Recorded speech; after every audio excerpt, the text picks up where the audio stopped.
Pai, muito obrigado pela sua presença aqui conosco. Nós damos a Ti toda a honra, toda a glória, todo louvor, toda adoração. Levantamos neste lugar o nome que já foi exaltado pelo Pai, que está sobre todo nome, diante do qual todo joelho se dobrará e toda língua confessará que Ele é o Senhor. A pedra, a rocha que foi cortada sem auxílio de mãos e lançado sobre os pés da estátua e que vai encher toda a terra, Senhor. Obrigado porque a sua igreja é vencedora. Te agradecemos por tudo que o Senhor tem feito e oramos pela unção, pela capacitação que vem do alto, que o Senhor nos dê todo o discernimento que nós precisamos para esses dias, em nome de Jesus. Amém, amém. Na verdade, o que eu gostaria de fazer hoje à noite é exatamente isso, poder te dar um discernimento, não é? Nós vamos ter o PowerPoint ali, acho que vai ajudando, o pessoal vai projetar.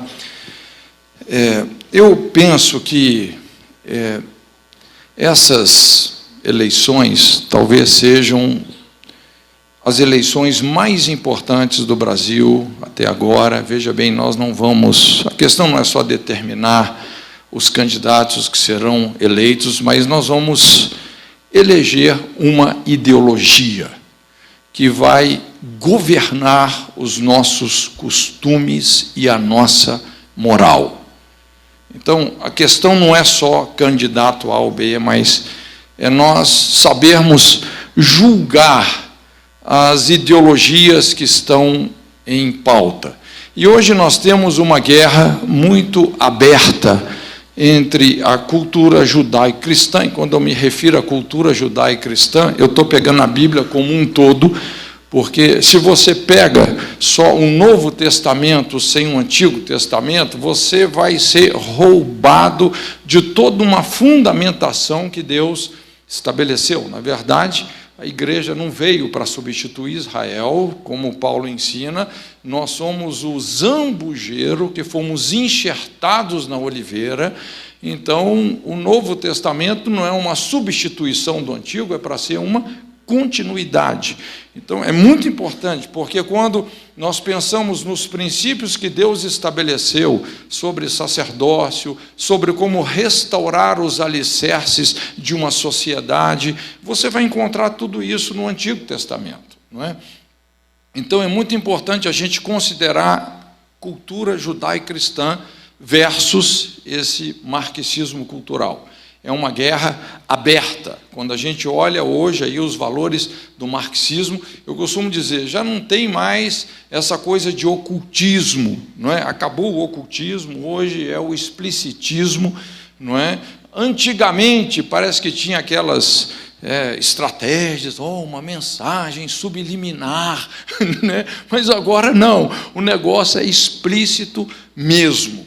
Então é uma guerra aberta. E nós, como igreja, obviamente, somos os principais protagonistas do que vai acontecer. Eu penso que o que está acontecendo no Brasil hoje, honestamente, não é a questão, não é questão política, não é um salvador da pátria, não é nada disso, mas Deus tem levantado um remanescente poderoso nessa nação. Uma igreja que, de fato, é uma igreja com I maiúsculo e que realmente está fazendo toda a diferença.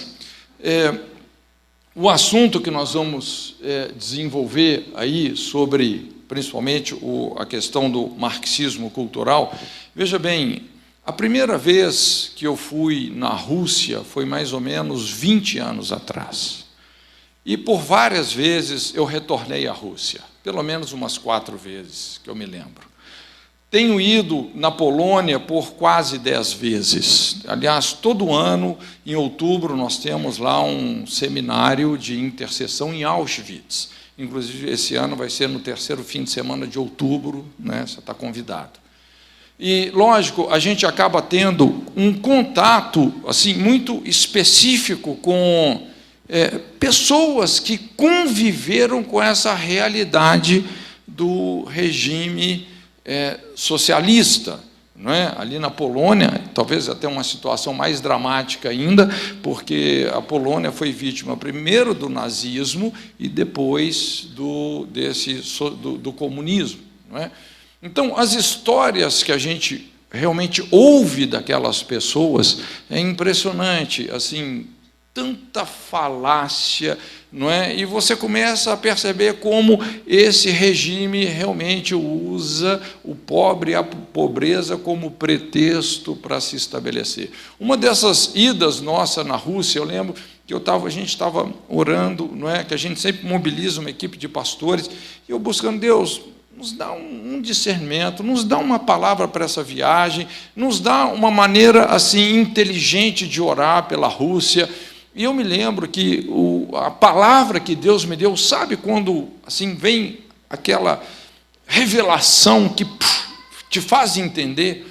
E Deus falou: olha, a Rússia é como Naamã. É um general de guerra, muitas vitórias. Imagina um general com uma farda impecável, medalhas, todo um aparato, porém leproso. É uma aparência sem consistência. E, na verdade, é o que a gente se depara ali. É difícil a gente poder explicar, traduzir as consequências assim, de uma nação que, por 70 anos, foi ensinado sistematicamente que Deus não existe. É difícil a gente traduzir essa realidade moralmente falando. Há mais ou menos uns 8 ou 10 anos atrás, não me lembro bem, uma equipe de comunicação da Jocum, que assessorava essa reunião dos líderes nacionais de base, fez uma pesquisa muito bem feita, muito bem elaborada, porque nós queríamos ter uma compreensão melhor de qual era o perfil do jocumeiro. Jocum, a gente recebe pessoas de tudo quanto é denominação que você possa imaginar. E percebemos que, então, nós começamos a ter ali um diagnóstico, um retrato, não só da Jocum, não é? Mas, de certa forma, um retrato da igreja. E um dos resultados dessa pesquisa, inclusive nós estudamos essa pesquisa e oramos, né, em várias das nossas reuniões, mas um dos resultados foi esse, que, como igreja, nós temos uma mente marxista, um coração animista e uma fé evangélica. Nós somos esse bicho aí, não é? Bom, pelo menos a fé evangélica. O que é essa mentalidade marxista? Que, na verdade, é uma coisa, eu trabalho muito assim, na área do aconselhamento, não é? Eu tenho investido bastante no sentido de promover uma cultura de cuidado, não é? A gente investir no aspecto qualitativo do crescimento. E então, na área do aconselhamento, a gente enfrenta muito isso, não é? De repente, uma pessoa te procura querendo ajuda, querendo aconselhamento, querendo libertação, e normalmente a pessoa ela chega para você já transferindo toda a carga para você. Pastor, olha, eu vim aqui, não é, para que você me liberte. E eu quero te dizer, essa é a última oportunidade que eu estou dando para Deus, não é? Então, eu não sei se você entende aqui o que eu estou falando, mas a pessoa chega para você como pastor, não é? Transferindo para você toda a responsabilidade que é dela, não é? Você que se vire para dar um jeito de fazer uma mágica, uma oração bem forte, né? Para que aquela pessoa realmente se sinta melhor, não é? E quando uma pessoa faz esse tipo de abordagem, na verdade, isso é uma cilada. Se você é um conselheiro de verdade, isso é uma cilada. E se você tolera isso, se você permite que a pessoa transfira para você toda a responsabilidade que é dela, com certeza você não vai fazer um discípulo, você vai fazer uma parasita. Você vai fazer uma pessoa que depende de você. Não é? É muito importante. Isso, na verdade, é o marxismo. O que é uma mentalidade marxista? É exatamente você transferir toda a responsabilidade que é do povo para o governo, não é? Então, de repente, qualquer coisa que acontece, vamos dizer assim, na igreja, e infelizmente muitas igrejas funcionavam, isso tem mudado bastante. Eu, pessoalmente, gosto muito da eclesiologia celular, tem ajudado muito nesse sentido, mas muitas igrejas funcionavam e funcionam assim: queimou uma lâmpada, chama o pastor. Endemoniou alguém, chama o pastor. Qualquer coisa que acontece, chama o pastor. Sempre transferindo a responsabilidade para a liderança. Isso é marxismo. Cristianismo, se você é o próximo, a responsabilidade é sua. Eis-me aqui, envia-me a mim. Nós somos um reino de sacerdotes. Nós não simplesmente transferimos as nossas responsabilidades, nós assumimos as nossas responsabilidades. Nós vamos fazer a diferença. Isso é o cristianismo. Então, até então, lógico, eu tinha uma noção, assim, superficial do que é o marxismo. E, honestamente, até quando eu comecei, então, a perceber a evolução do marxismo. Houve uma evolução. Porque, para mim, de certa forma, vamos dizer assim, com a queda lá do muro de Berlim, a abertura, a perestroika, como que se o comunismo tivesse meio que acabado ali. Mas essa não é a realidade. Ele só se travestiu de uma outra forma, não é? Então, quando a gente estuda sobre a evolução do marxismo, tem alguns nomes que são bem importantes, depois você pode pesquisar, a gente não tem muito tempo agora, mas se você estuda sobre Antônio Gramsci, esse cara foi o cara que teve essa ideia, não é? E ele falou assim: não, nós temos que fazer diferente. Não é? Ele está pegando, de certa forma, algumas ideias do Marx, do socialismo marxista, mas como essas ideias não emplacaram no Ocidente e jamais emplacariam daquela forma, então ele mudou totalmente o processo. Então ele falou: olha, não faça guerra, não vamos tomar quartéis, vamos tomar as universidades, vamos tomar a mídia, e assim nós vamos tomar o governo. Então mudou totalmente, já não é mais uma guerra armada, é uma guerra cultural. Valores. Como que nós podemos prevalecer sobre o Ocidente? Desconstruindo a cultura ocidental, a cultura judaico-cristã. Então, como destruir a cultura? E haviam vários desses filósofos, na famosa escola de Frankfurt, que se ocuparam disso. Eles se ocupavam disso. Como destruir a cultura ocidental. Quais são as bases da cultura ocidental? Deus, a família, não é? O sexo. Então, como destruir isso? Como destruir? E talvez o cara mais importante aí, que foi o ponto fora da curva, que é o Herbert Marcuse, que foi o guru marxista da contracultura, que foi o cara que, vamos dizer assim, fez o estrago maior, não é?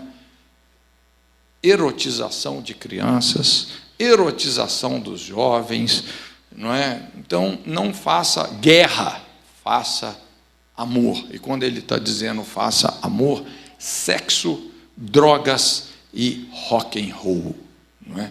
Então, isso foi uma tragédia.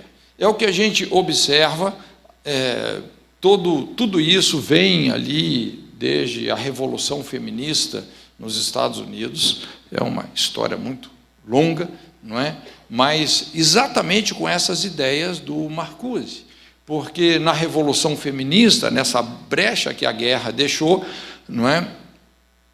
50 milhões de americanos vão para a guerra. Quando eles voltam, eles encontram a mulher, primeiro, financeiramente independente, até aí tudo bem, porque elas ocuparam esse espaço no mercado de trabalho que os homens deixaram, mas agora essas mulheres estavam sendo incentivadas a uma independência sexual, já que elas tinham independência financeira, uma independência sexual, quando os homens voltam da guerra, não é? Acho que todos nós já ouvimos falar nessa geração baby boomers, o boom dos bebês, aqueles que nasceram entre 1946 e 1964, não é? Que foram os protagonistas do movimento hippie, não é? Isso gerou a cultura, lá no início da década de 60, do divorce no fault, divórcio sem culpa, ou seja, vamos soltar aqui um pacote de leis para facilitar o divórcio. Você quer divorciar? 5 minutos. Aí veio epidemia de adolescência, com você esses 9 discernimentos aqui. Cultura judaico-cristã e marxismo cultural. Leis absolutas versus relativismo moral. A base da sociedade aqui é a família, o Estado em detrimento da família. Ideologia do sexo, ideologia de gênero. Mentalidade da abundância versus cultura do desincentivo. Cooperação entre classes, luta de classes. Desenvolvimento comunitário versus assistencialismo. Livre comércio versus burocratização. Liberdade com responsabilidade versus o coitadismo, né? A cultura da impunidade. Autoridade centrada no povo, autoridade concentrada no governo. Se você observar, realmente, os valores são diametralmente opostos, não é? Então, nós precisamos realmente de discernir essa ideologia, porque a guerra é nesse campo, não é? Pode passar o próximo aí. Bom, primeiro ponto aí, leis absolutas versus o relativismo moral, não é? Veja bem, isso aqui é a base de tudo, não é? Cultura judaico-cristã se fundamenta no criacionismo, não é? Então, por detrás de toda essa criação existe um Deus que é infinitamente sábio, não é? Infinitamente poderoso, aquele que do nada chamou à existência todas as coisas que existem e sustenta todas elas pela força do seu poder. É interessante porque essa palavra hegemonia, que hoje é aplicado para muitas coisas, originalmente, hegemonia significa isso, o discernimento das leis que governam os universos. As leis que Deus estabeleceu para governar todas as dimensões criadas. Assim como o mundo físico é regido por leis físicas, o mundo moral é regido por leis espirituais.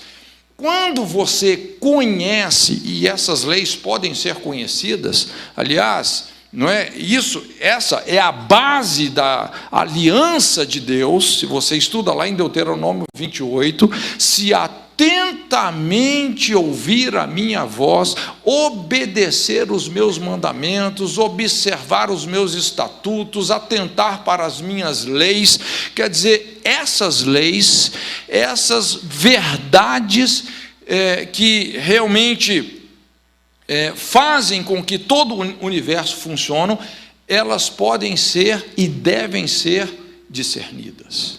Quando você conhece as leis que governam o mundo moral, o futuro é previsível. Quando você estuda na Bíblia sobre o ministério profético ele não se fundamenta porque alguém já sabe o futuro, não. É porque você conhece as regras do jogo. É porque você conhece o caráter e a natureza de Deus. Você conhece as leis que governam o mundo moral. Então, quando uma pessoa faz uma escolha, se você conhece as leis que governam o mundo espiritual, o futuro é previsível. A Bíblia fala, a soberba precede a destruição. Qualquer pessoa que ela começa a agir com arrogância, soberba, olha, o futuro dela é previsível, vai haver destruição, não é? Vai haver destruição, é previsível. Então, são valores absolutos, não é? Veja bem que nessa aliança que Deus faz com o povo de Israel, aquilo, na verdade, se você estuda assim mais detalhadamente, Deuteronômio 28, é uma aula clássica de paternidade.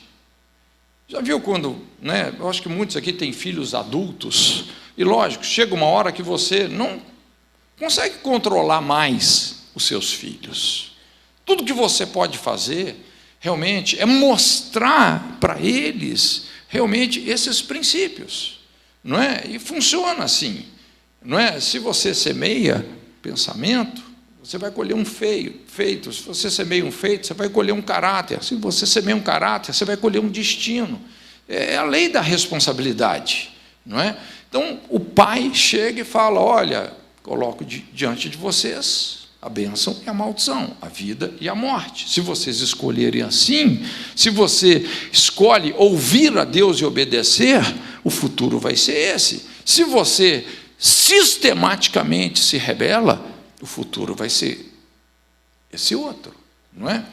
Então veja bem que as coisas são muito bem definidas, e a vida é sagrada. Por quê? Porque nós somos imagem e semelhança de Deus. Por que na cultura judaica cristã a vida é sagrada? Porque nós somos imagem e semelhança de Deus, né? Pode passar o outro. Já no marxismo, você vai ver um relativismo moral, não é? Porque não existe Deus, então é um governo sem Deus, na verdade o Estado é Deus. Você vai ter um humanismo ateístico, não existe Deus, não existe verdade, não existe certo e errado, não existe pecado, não existe julgamento final, o Estado é Deus. Na verdade, o único pecado é você perder a eleição, não é? Então, somos um produto da evolução, é essa antilógica do evolucionismo, a lei do mais forte. Irmãos, honestamente, essa questão do evolucionismo, isso já caiu há décadas. Eu não sei se você entende a diferença entre teoria e fato científico. São coisas totalmente... há uma distância enorme. Então, a evolução, ela, empiricamente falando, cientificamente falando, não funciona.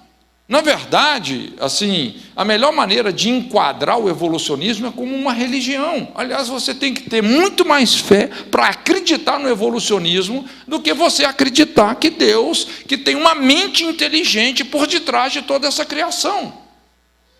Então, evolucionismo é a religião dos céticos, não é? A desvalorização da vida. Porque se você só é produto da evolução, não é? Então a vida não tem tanto valor assim, o mais forte vai prevalecer, não é? Então, aborto, eutanásia, infanticídio indígena, as mentiras convenientes, essa questão do politicamente correto, não é? Para implantar uma ideia, basta estabelecer que a opinião contrária é um preconceito. Então, é o que acontece muito hoje.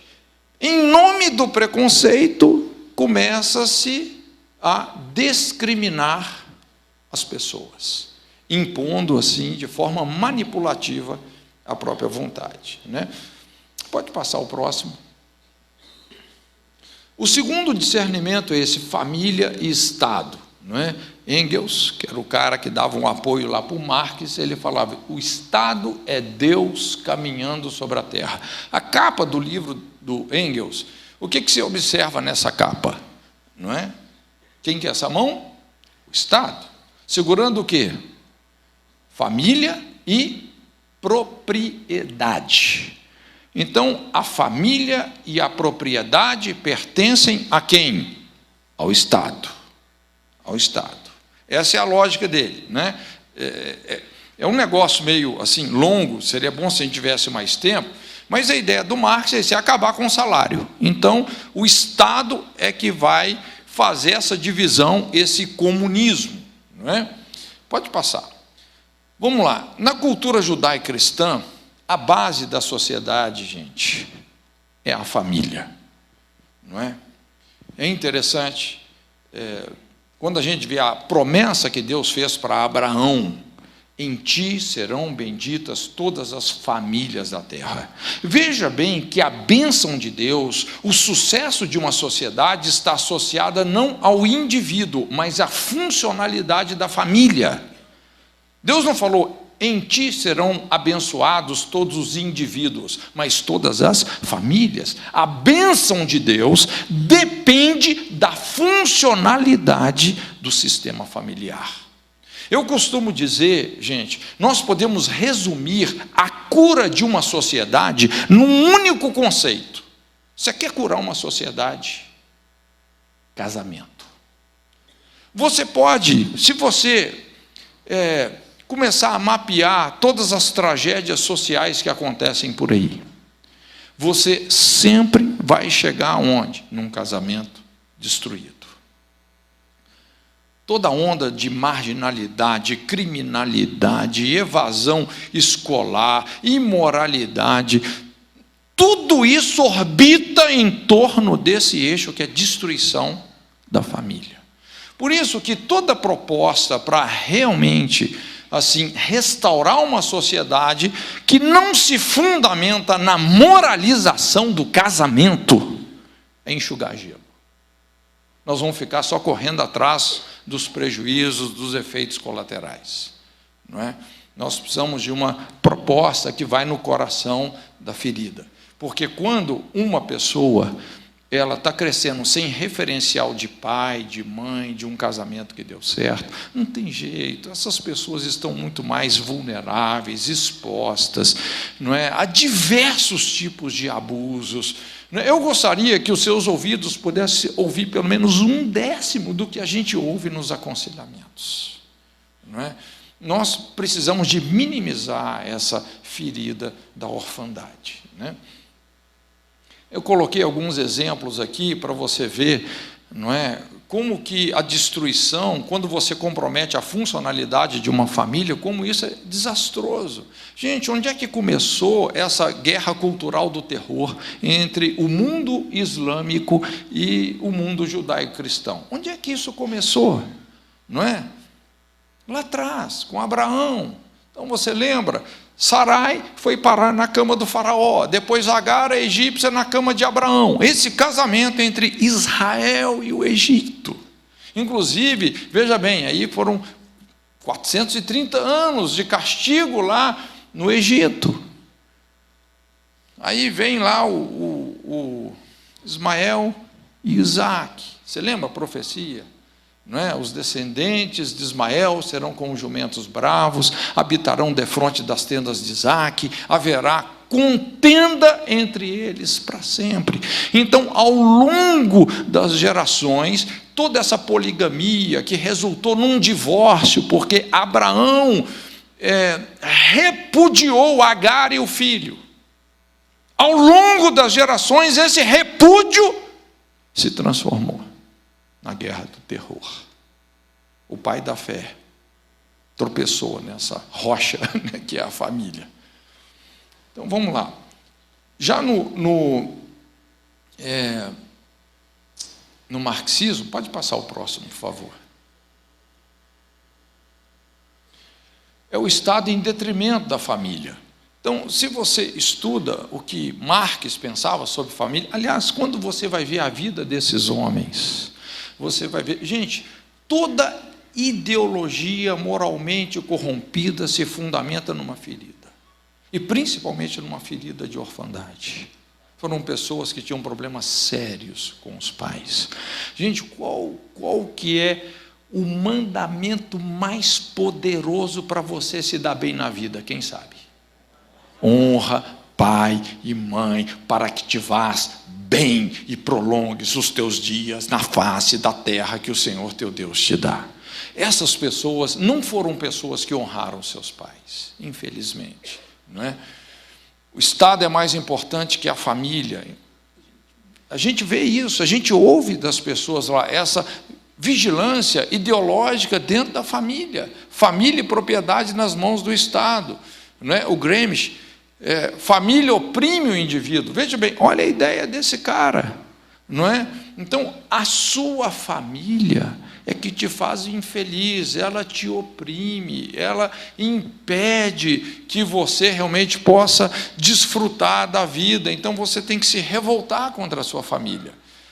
Marcuse, que nós falamos, destruir a moralidade ocidental, erotização. Toda a base dessa erotização que está aí nasceu na cabeça desses caras, né? Pode passar o próximo. Terceiro discernimento, ciência do sexo versus ideologia do gênero.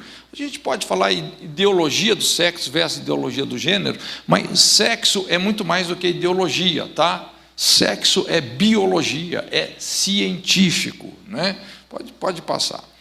Então, a ciência do sexo. Sexualidade é o principal pilar da identidade humana, não é? Então, veja bem, isso é criação, tem a ver com a nossa identidade. Criou, pois, Deus, o homem, à sua imagem e semelhança, macho e fêmea os criou.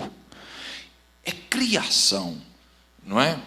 Então, qualquer coisa diferente, gente, é disfuncional, é conflitivo, não é?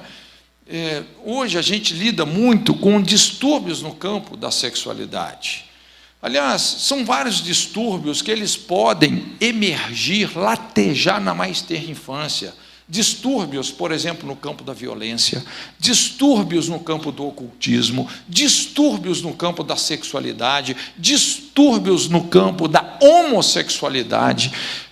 Quem trabalha com aconselhamento sabe disso. Às vezes a gente atende casos, crianças, às vezes com 5, 6 anos, que tem uma tendência para a violência com requintes de crueldade, que você fala, não é possível, isso não pode ser da natureza dessa criança. Não é? Essa diferença, por exemplo, entre prática e tendência homossexual, é importante a gente entender. Não é? Porque prática homossexual é uma coisa. Se a pessoa está praticando, lógico, ela está exercitando a escolha dela nessa direção. Mas a tendência homossexual, normalmente a tendência homossexual, ela lateja na mais tenra infância. É comum você ver uma pessoa com 5 aninhos, que ela já tem todos os trejeitos homossexuais. Tudo que ela não queria era ser assim. Então, tendência homossexual, presta atenção, tem muito a ver com sistema familiar, heranças espirituais. Ao longo das gerações, o sistema familiar dessa criança vem se disfuncionalizando com muita imoralidade e muita perversão. Homossexualidade, tendência homossexual, gente, só é a pontinha do iceberg. E, normalmente, é a consequência da consequência da consequência da consequência de uma cultura de adultério. O problema é que adultério muitas vezes acontece na surdina. Qual o assunto que a Bíblia dá mais, vamos dizer, peso? Homossexualidade ou adultério? Adultério, muito mais. Tem capítulos inteiros na Bíblia sobre adultério. Provérbios 5, 6, 7. Tem histórias que são assim fortíssimas, como a história de Davi. Então, veja bem, uma tendência homossexual, quero que você entenda que isso só é a febre. Isso é a febre. Mas tem um processo, não é, ao longo de muitas gerações, que vem desprotegendo essa família. É o que eu falei, você quer curar uma sociedade, a receita é o casamento. Não é? Pode passar o próximo.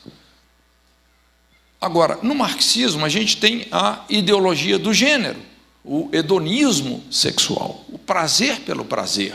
Não é?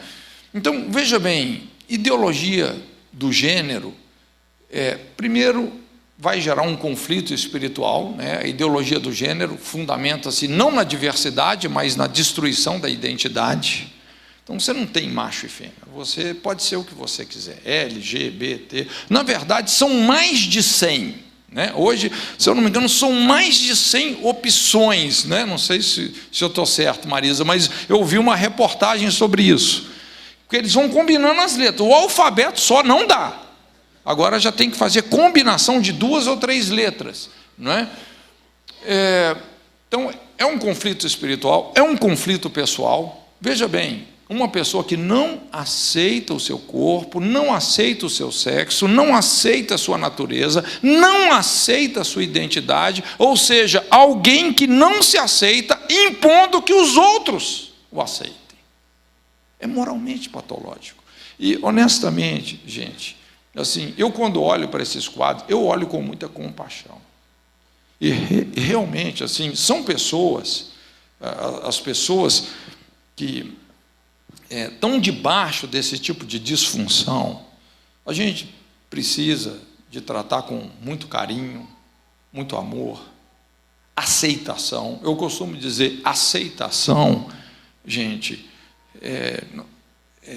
nós precisamos de aceitar as pessoas. Agora, aprovar o comportamento, não.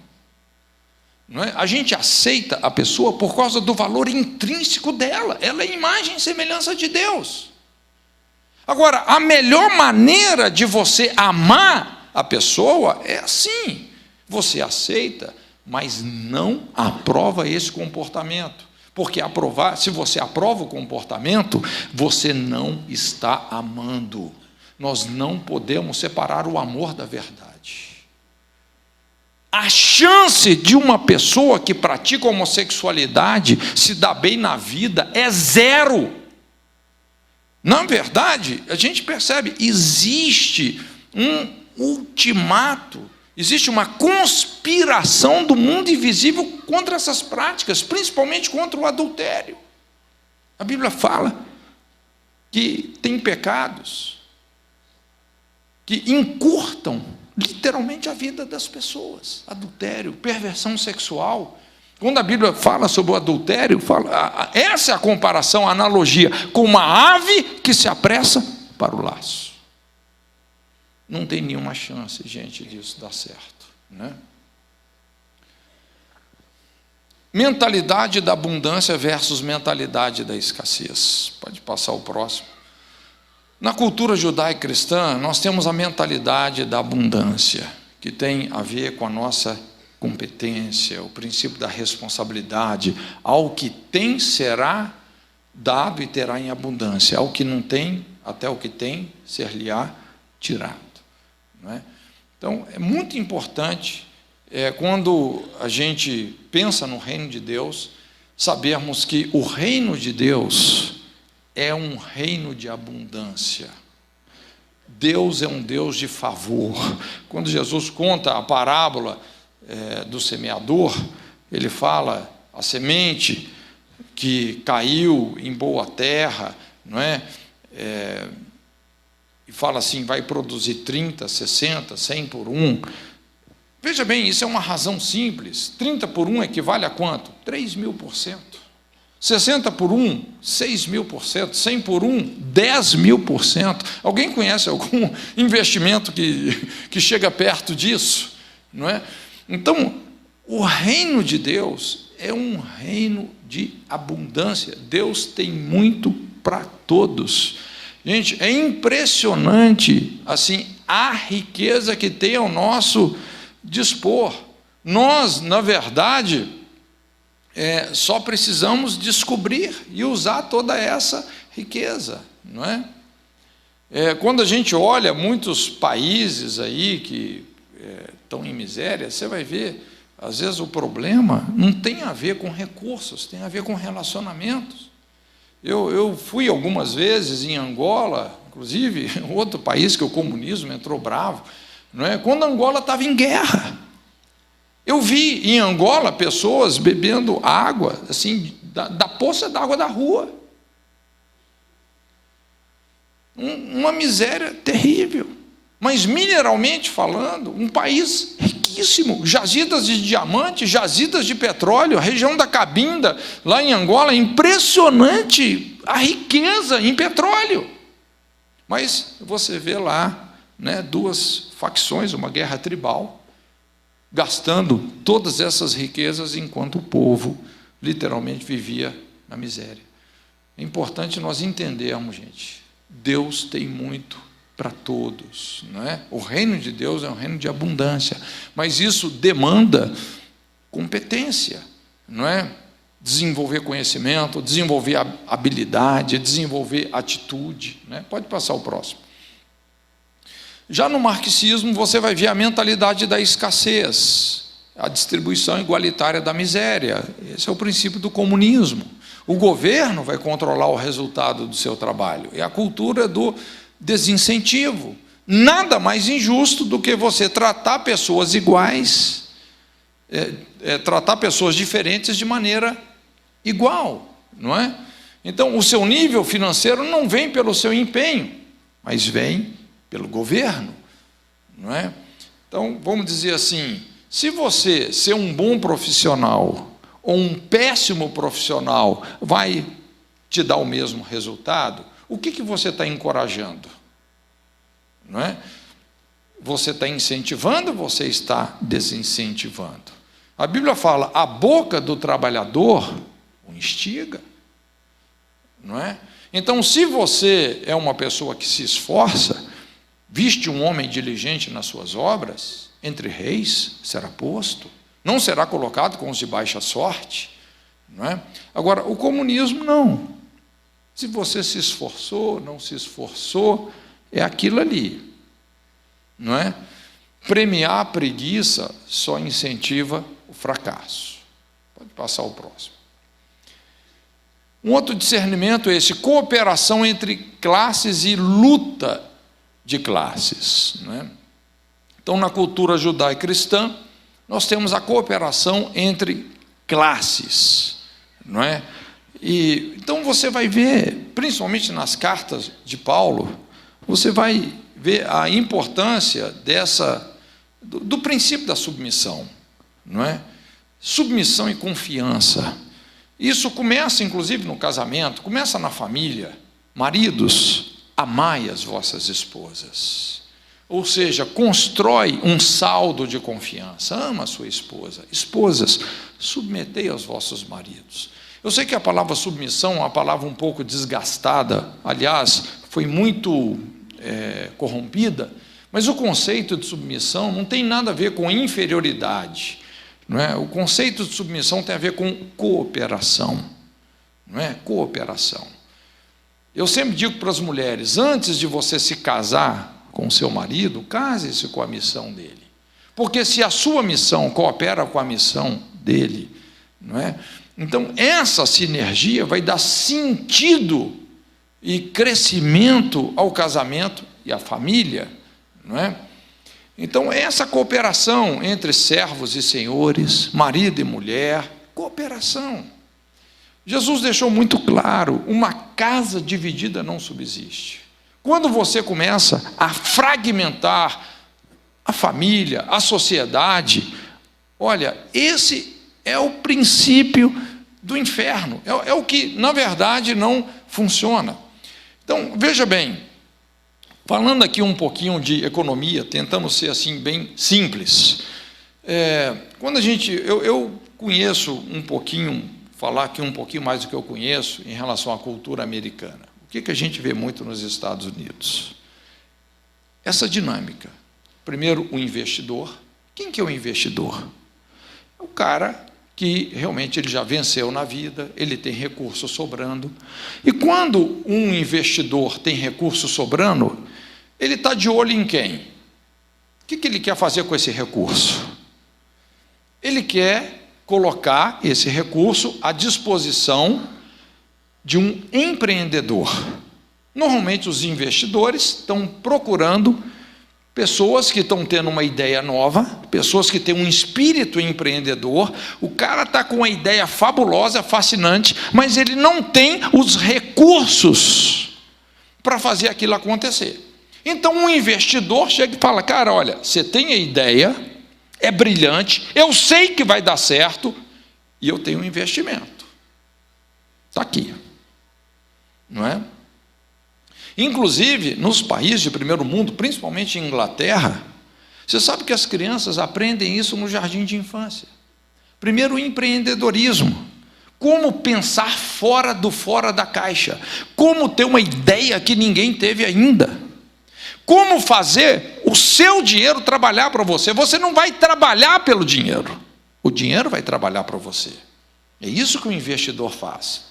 E com isso vem o trabalhador. Lógico, porque se você é um empreendedor, você vai ter que ter uma equipe, você vai ter funcionários, não é? Mas o que acontece? Um funcionário que está numa empresa, não é? Como que isso funciona? Esse funcionário, quando ele está ali num contexto como esse, de repente, ele vai ter a oportunidade de maneiras diferentes, poder subir na vida. Não é? E assim que funciona, na verdade, é essa cooperação entre classes. Veja bem, nós não podemos querer uma direita sem Deus. Gente, porque uma direita sem Deus, tudo sem Deus não dá certo, não é? Não dá certo. Inclusive, esse conceito que nós vamos falar aqui, do rico funcionando como um elevador social. Você sabe que tiveram alguns modelos de socialismo que foi aqueles que melhor funcionaram. Apesar que mais de 60 experiências no mundo, praticamente todas deram errado, mas o modelo francês, eles têm isso, o modelo do socialismo francês, eles enxergam o rico como um elevador social. Não é? Por exemplo, nós temos uma gráfica lá na base, e é interessante, um rapaz, um engenheiro elétrico recém-formado, funcionário de uma empresa, quer dizer, o patrão dele, um cara muito bem de vida, muito rico, e ele dava assistência para a parte eletrônica lá das nossas máquinas. Mas pensa num cara aplicado, estudioso, atencioso, a gente precisava, chamava, ele vinha na hora, resolvia tudo que tinha que resolver. Olha, mais ou menos 2 anos depois, esse cara, vamos dizer assim, foi ganhando tanta bagagem, tanta experiência, ele saiu daquela empresa e montou a dele. Bom, esse cara, nós criamos um relacionamento tão bom que quem presta serviço para a gente até hoje é ele. E eu vou te falar, se bobear, hoje ele está mais rico do que o ex-patrão. Se não fosse pelo rico, esse cara jamais estaria onde ele está. Então, na cultura judaico-cristã, gente, o rico é o elevador social. Quanto mais gente rica você tem, não é? E não só rico de dinheiro, entenda bem, o rico é a solução para o pobre, né? Riquezas sustentáveis, ricos não são ricos apenas de dinheiro, ele aprendeu a enxergar em cada problema uma oportunidade. Então, é o elevador social, não é? É lógico que a gente tem que trabalhar na mentalidade dos ricos, porque é o que eu falei, riqueza sem Deus é aquela síndrome da prosperidade louca.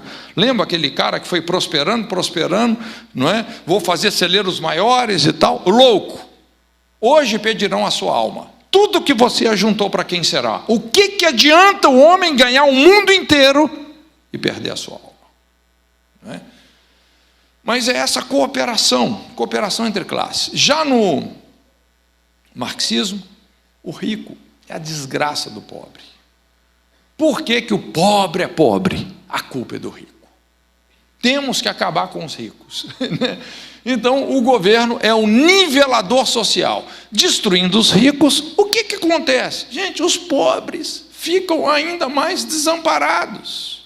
Como nós falamos, nas experiências do marxismo, que se eliminaram os ricos, o que aconteceu? Tragédia. Quando o governo elimina os ricos, ele acaba ocupando o lugar deles. Quem que vai ficar com o dinheiro? O governo, né? Uma minoria. Então, o que aconteceu na Venezuela?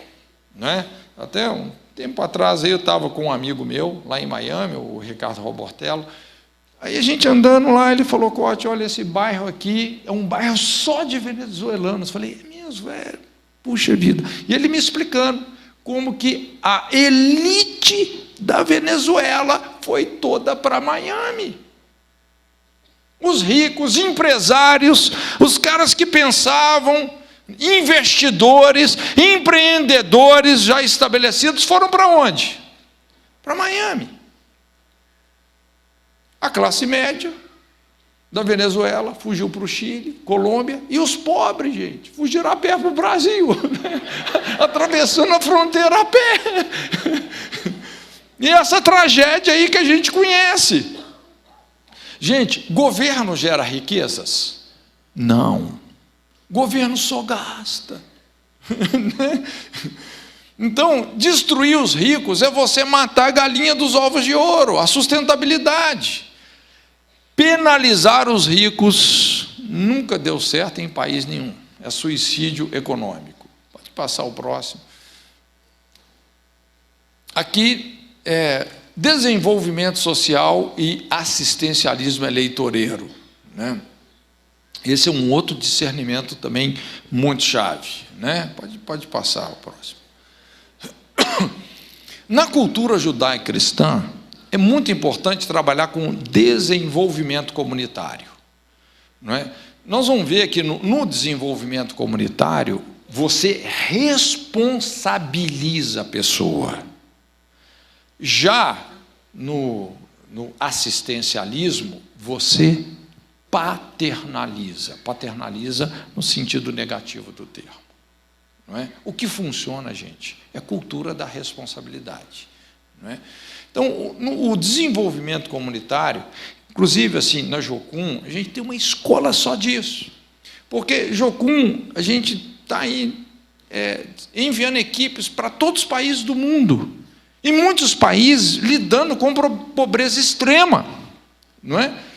E é lógico que quando você vai desenvolvendo muito trabalho com assim, áreas muito pobres, você vai aprendendo muita coisa. E eu vou te falar, como o Jocum, realmente, inclusive, chegou num ponto que precisamos até de criar uma escola nesse sentido, desenvolvimento comunitário, não é?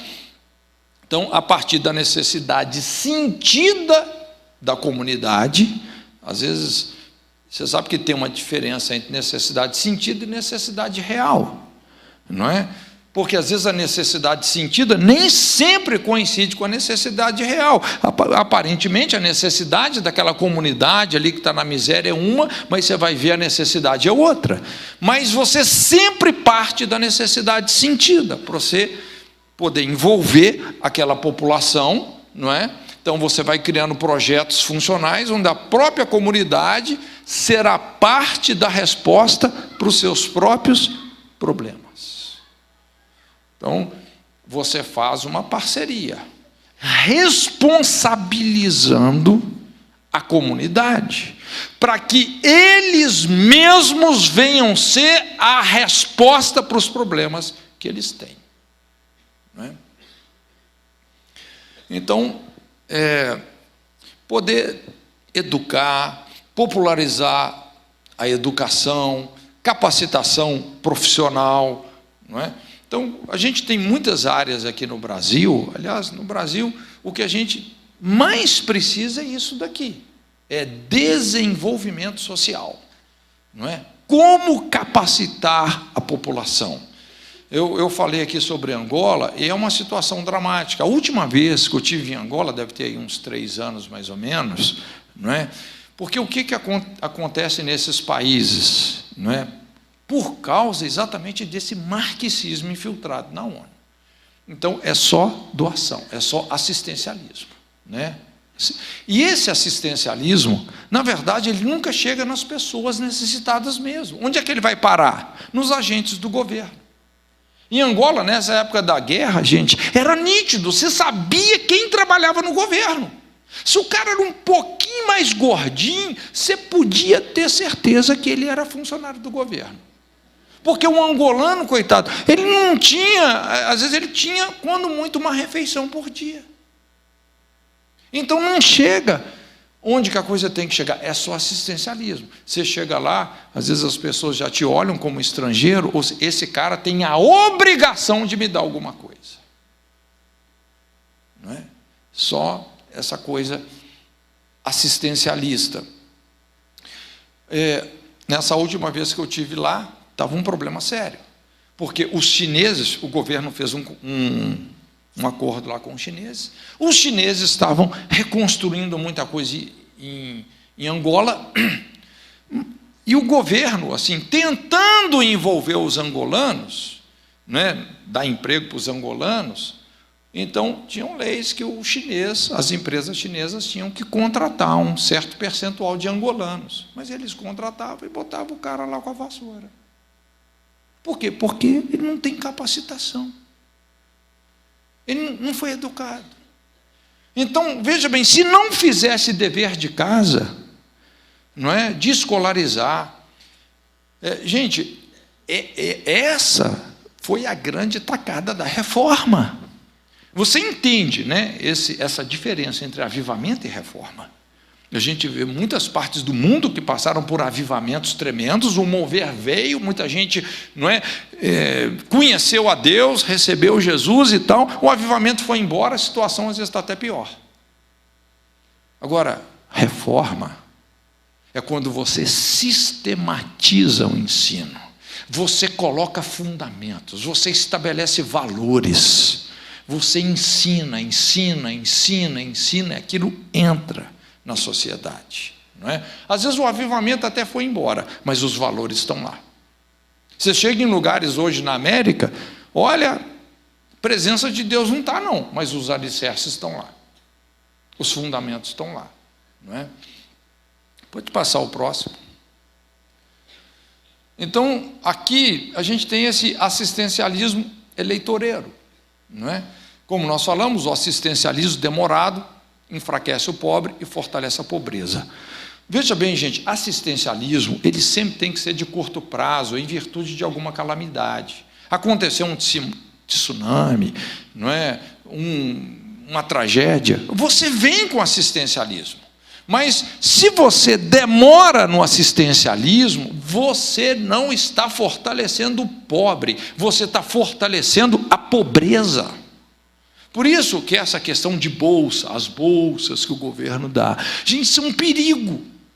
Isso é um perigo. Pode até ser que tenham pessoas que às vezes precisam mesmo de uma ajuda, mas isso tem que ser temporário.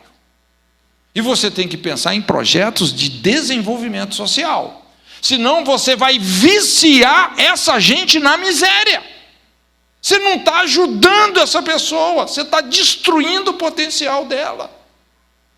É um crime, não é? Pode passar o próximo. Aqui, livre comércio e burocratização, né? Pode ir. O que dá certo? Governo enxuto, livre comércio, tem que limitar o governo.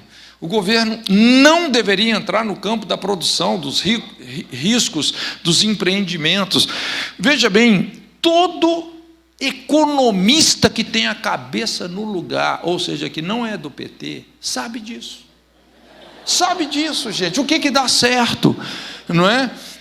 Veja bem, gente, porque empiricamente é científico. São mais de 60 experiências, todas deram errado. Por que os países socialistas, alguns deles, como China e Rússia, estão dando certo? Porque eles estão implementando livre mercado. E é isso que está fazendo a coisa dar certo. Você sabia, a China, a Rússia, economicamente falando, eles são muito mais livres do que nós aqui no Brasil. Ou seja, nós somos muito mais comunistas do que eles em termos de economia. Então, tem que desburocratizar relações comerciais, empregatícias, tributárias. Depois, se você puder, assiste esses documentários sobre Hong Kong, Singapura, Coreia do Sul. Falei, minha nora é coreana. Eles me contando a história, há 50, 60 anos atrás, lá os pais dela comiam folha de árvore, não tinham o que comer. Agora você vê como que num tempo rápido, todo mundo formado, graduado, é difícil. Alguém na Coreia, qualquer jovem tem formação, está bem, as coisas funcionam. Então, é um Estado pequeno com um governo enxuto. Isso é um corrupicida natural. Lógico, acabar com a corrupção é praticamente impossível, é como você pensasse num mundo sem pecado, né? Infelizmente, eu acho que não vai acontecer por enquanto, mas nós podemos diminuir muito a corrupção. Como é que você diminui a corrupção? Estado pequeno, não é? As estatais, por exemplo, aqui no Brasil, gente, estatal, isso é igual uma boca de crack.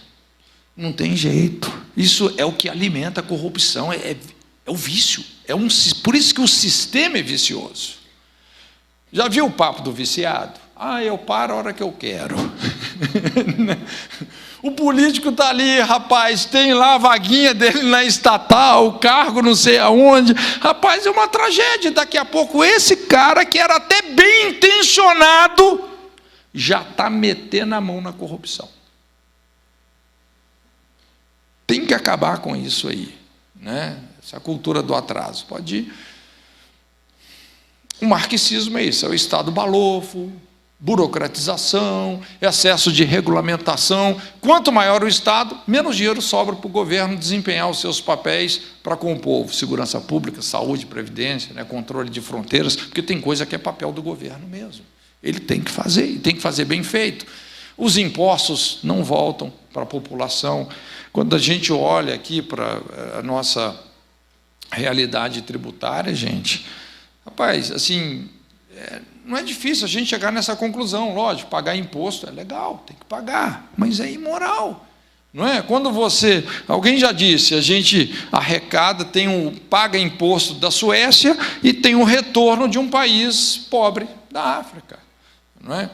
Então, precisa realmente de uma mudança muito profunda nesse sentido, né? Então a gente tem, aí o governo começa a atrapalhar o mercado, uma concorrência desleal, as regalias do funcionalismo, endividamento do Estado. Gente, hoje, assim, a gente já sabe que essas coisas não dão certo, não é? Só pegar qualquer economista que tenha a cabeça no lugar, não é? Essa questão do endividamento do Estado, você sabe, aqui no Brasil, gente, se eu não me engano, 60% do que o Brasil arrecada vai para pagar os juros da nossa dívida. É um dinheiro muito caro, gente, dinheiro de dívida, não é? Então, sabe, precisaria de ter leis muito severas nesse sentido. Vamos lá. Aqui, responsabilidade vezes a vitimização, pode passar. Na cultura judaico-cristã, a cultura da responsabilidade, essa é a dinâmica do sucesso, né? Responsabilidade gera maturidade. Responsabilidade é isso, habilidade de responder, prestar contas pelas nossas escolhas. Nós temos que ser treinados para isso. Prestação de contas. Responsabilidade gera maturidade. Maturidade gera prosperidade. Prosperidade gera liberdade, não é? A maior carga de responsabilidade repousa sobre o indivíduo, o livre-arbítrio, a autoconsciência, não é? Então, quando você tem realmente uma cultura de responsabilidade, onde as leis funcionam, não é? Então, isso dá um outro poder para a sociedade. Você vai ter instituições confiáveis, você vai ter uma polícia inteligente, um judiciário firme, um sistema penitenciário eficiente, não é? Essa é a chave da gente ter uma sociedade saudável, não é? Pode passar. Aí a cultura da impunidade, o vitimismo, né? O marxismo é isso. Vitimismo é a virtude da incapacidade, é a tática usada para ocultar as verdades por trás das escolhas erradas, né? Então, hoje o que se fala? O bandido é apenas vítima de uma sociedade injusta. Superproteger o criminoso, desmoraliza a lei, deixa o homem de bem refém, não é?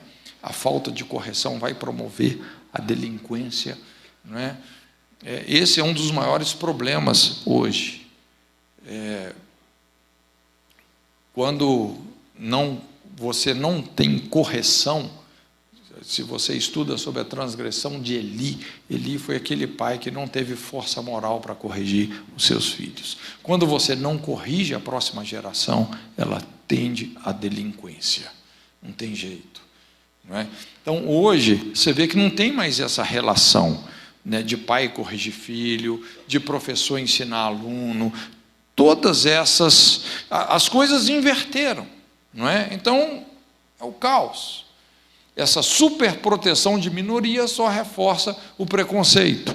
É o antigo dilema lá de Ezequiel 18, de querer transferir a responsabilidade para os pais, né? Aquele ditado: os pais comeram uvas verdes, os dentes dos filhos embotaram. Veja bem, o ditado, lógico, é correto, né? O que esse ditado está dizendo? Apesar de que Deus proibiu, mas o ditado fala: os pais comeram uvas verdes, ou seja, as imaturidades dos pais vão causar muito desgosto na vida dos filhos.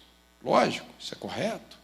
Não é um pai que abandonou a família, alcoólatra, quer dizer, ele vai colocar um sabor amargo, terrível na boca dos filhos. Mas o que aquela geração que foi para o castigo, você vê, eles foram para o castigo por causa disso.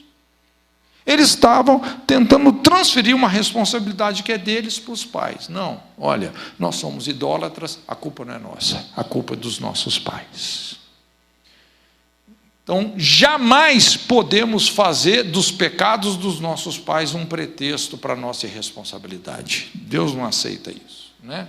Pode ir. Para terminar,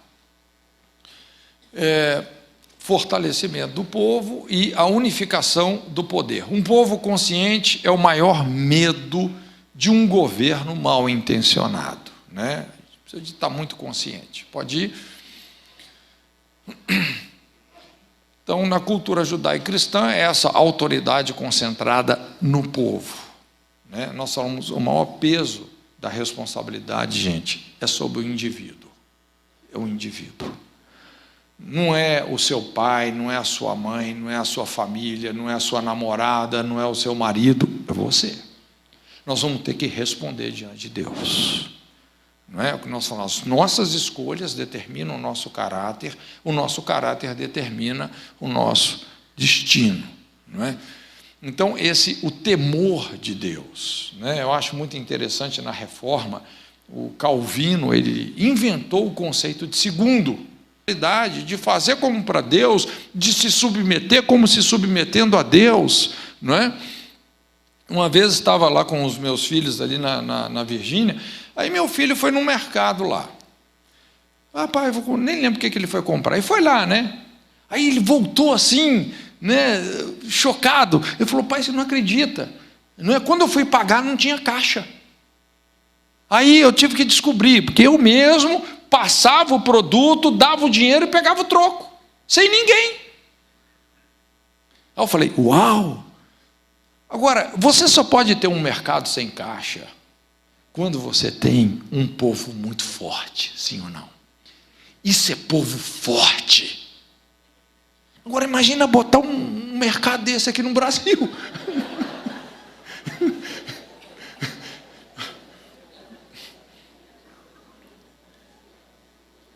Então, autoridade concentrada no povo.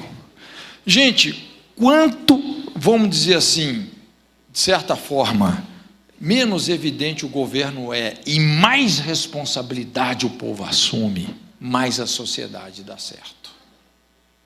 Mais a sociedade dá certo. Não é? Você vê nos Estados Unidos, na Alemanha, você vê muito isso. Vizinhanças que se policiam. Eles se policiam. Eles estão ali zelando por aqueles valores que eles acreditam. E se alguém está violando a Constituição, rapaz, eles mesmos se manifestam. Não precisa do governo interferir. Né? E, por fim, aí, no marxismo, é a autoridade concentrada no poder. Essa, você já deve ter ouvido falar aí no Foro de São Paulo, né? Esquerdização da América Latina. ou seja, uma política internacional de caráter ideológico, escola de caráter ideológico, mídia com caráter ideológico, movimentos de militância popular e população desarmada, né? Tem aí também uma certa dissidência da missão integral, não é? E normalmente essas pessoas que começam a ter essa visão socialista, é interessante como elas vão se corrompendo nos valores morais. Inclusive são as pessoas que, vamos dizer assim, aquela coisa da supergraça, já não tem mais juízo final, está todo mundo salvo, você pode fazer o que você quiser, que todos os pecados já foram perdoados. Gente, nós temos que entender que tudo bem, a salvação é pela graça, mas ela não é barata não. Ela não foi barata não, e não é barata não. Nós não podemos fazer da graça de Deus um pretexto para violar a lei.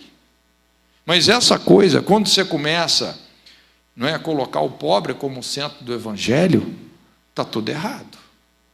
Não é? Na verdade, foi isso que Judas fez. Não é? Por que não se vendeu isso, né, e deu para os pobres? Tamanho desperdício. Não é? Mas, na verdade, a Bíblia revela a motivação dele, não é? Ele tinha uma administração fraudulenta. E ele falou aquilo não é porque ele tinha cuidado dos pobres, mas é porque ele roubava da bolsa, não é? Lógico que se você tem o temor de Deus, você vai assistir os pobres, vai, não é? Mas o centro do evangelho é Jesus. Pode passar o próximo. Só fechando aqui, trazendo isso para um contexto político atual, não é? Isso pode parecer estranho, mas quando você pega os valores que nós mostramos até aqui, gente, essa é a realidade dos partidos. São as diversas faces do socialismo. Não é? Por isso que hoje em dia, acho que pela primeira vez, nós estamos tendo uma direita aí no Brasil, não é? Por incrível que pareça. Mas quando você discerne a ideologia, você quer saber como é que vai ser o comportamento de um governo, discerne a ideologia que está por trás dele. Não é? Fique em pé, vamos levantar um clamor e encerrar aqui o nosso tempo. Eu espero que esses discernimentos aí, de alguma forma, possam te ajudar, não é? Te dar uma consciência do momento que nós estamos vivendo. Como eu disse, é uma guerra cultural aberta, não é? E eu creio que Deus conta conosco para mudarmos esse quadro que está aí, gente. Deus conta conosco. Pai, nós te louvamos por esse tempo, pela oportunidade de estarmos aqui juntos.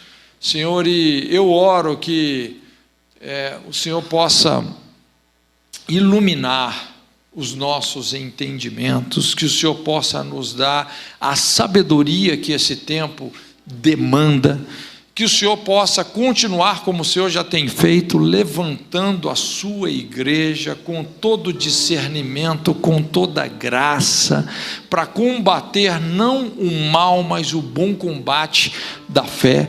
Senhor, nós não queremos ficar numa situação passiva, Senhor, de muitas vezes simplesmente tolerar sem reagir a situações morais tão absurdas, tão agressivas, tão covardes, envolvendo crianças, família, casamentos.